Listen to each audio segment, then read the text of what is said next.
Hello and good morning, everyone. Welcome back to a good 10 minutes on this Pi Day in 2024. I have a lot of news headlines to go over, and it'll be hard to fit it into under 10 minutes as I promised. So let's get right into it. First and foremost, market updates. Stocks were a mixed bag yesterday as tech companies, Nvidia included, believe it or not, fell. Nasdaq fell 54 basis points. S&P 500 fell 19 basis points. Dow was up 10 basis points, and Bitcoin continues its dominance, up 2.58%, up to $73,316 per Bitcoin. Looking at U.S. Steel, highlighting it today, it plunged 12.77% yesterday, following reports that President Biden intends to raise some serious concerns about U.S. Steel's plan to sell to Japan's Nippon Steel for $14.9 billion. The White House is trying to block the sale of U.S. Steel to a Japanese corporation, as U.S. Steel has always been seen as traditionally, an American industry. So stocks fell sharply, and interesting to watch going forward. TikTok dominated the news yesterday. Yesterday, the House passed legislation to effectively ban TikTok in a 352 to 65 vote yesterday. Again, 352 for, 65 against the ban yesterday. Getting through the House is the furthest that federal legislation targeting TikTok has gone since lawmakers started questioning whether the app's Chinese ownership hurts national security. But the bill, which would require TikTok's parent company ByteDance to sell or shut down the app, now faces the Simon Cowell of the legislative branch, the Senate. Senate Majority Leader Chuck Schumer has remained non-committal and hasn't clarified when he'll bring the bill to the Senate floor, setting the stage for what could be a lengthy process to get it passed. Some senators, including Rand Paul, are concerned that the bill may violate the right to free speech. And this is interesting to note because this bill actually expands the power of the executive branch or the president. So in the future, there is concern that in the future, this legislation will enable the president to ban any speech, including political speech, that can come up during election cycles. So there's always a concern of infringement on the First Amendment, which is absolutely critical to our Constitution and to United States principles. So there will be ongoing battle. This is far from over. What will this hypothetical ban change? If the bill does become law, in addition to forcing over 170 million people to find another way to avoid reading a book, a TikTok ban would be a blow to the creator economy, small businesses, and advisors. Experts predict that creators and subsequently their followers would head to Instagram, Facebook, YouTube, and Snapchat to make up for the loss. The shift would be a W for US-based Meta and Alphabet, which would presumably take some of TikTok's ad dollars. What TikTok has to say, quote, "It's a ban based on zero evidence," a spokesperson for the company told Wall Street Journal.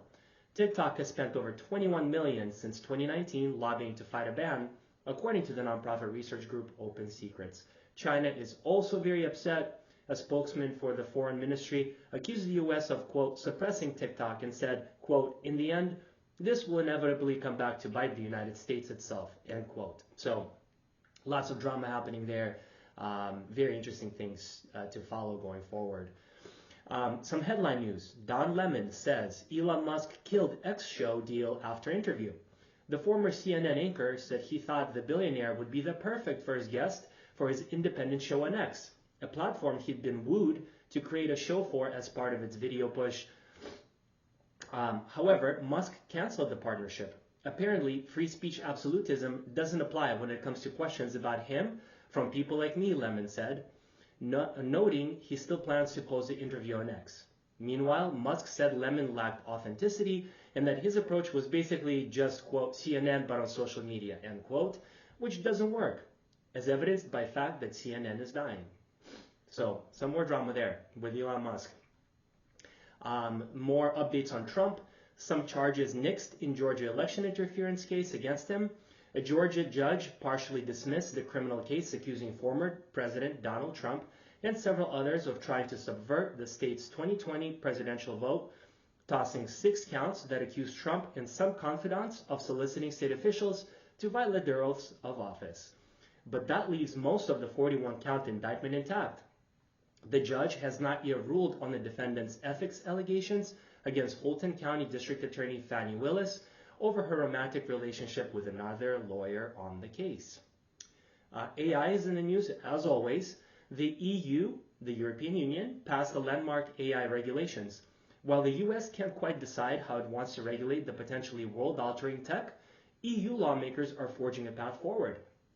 Yesterday, the European Parliament voted in favor of sweeping rules to govern AI. The regulations, which probably still have some time before they come into force, divide AI by how risky it is and ban the ones deemed, quote, unacceptable, end quote. Between this and its Digital Markets Act, which recently went into effect to crack down on competition in the tech sector, the bloc is becoming the world's leading tech cop. Some business news: Dollar Tree, is facing some trouble. Dollar Tree said yesterday that it plans to shutter 1,000 stores. The news comes after the company whiffed on its most recent quarterly earnings. The company, which operates 16,700 stores, will close 600 Family Dollar locations in the next year, accounting for 12% of that chain. It'll close an additional 370 Family Dollars and 30 Dollar Trees over the next few years. So what happened? Dollar Tree CEO Rick Dreiling blamed inflation and a decrease in SNAP benefits. The company has also faced challenges since outbidding rival Dollar General in 2015 to acquire the Family Dollar chain for $8 billion. It turns out the Family Dollar stores were in atrocious shape, and Dollar Tree has spent the last 9 years trying to clean them up.